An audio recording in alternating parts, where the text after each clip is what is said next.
Okay, hello everyone. Here I want to provide a tutorial on how to change notification sound on Samsung Galaxy A55 5G device.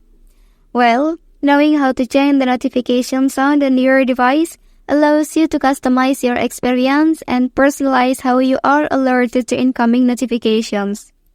And also, by choosing a sound that resonates with you, you can quickly distinguish between different types of notifications, making it easier to prioritize and respond to them accordingly.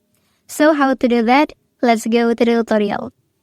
Okay, first thing first, go ahead and open settings menu on your device.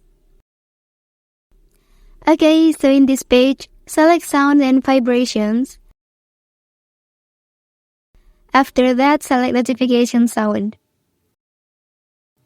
Okay, and here you will find many kinds of tones available to use. So, select the one you like it the most. Well, that's the tutorial on how to change the notification sound on Samsung Galaxy A55 5G device. If you are helped by this video, don't forget to like and subscribe to get other information from this channel. Thank you.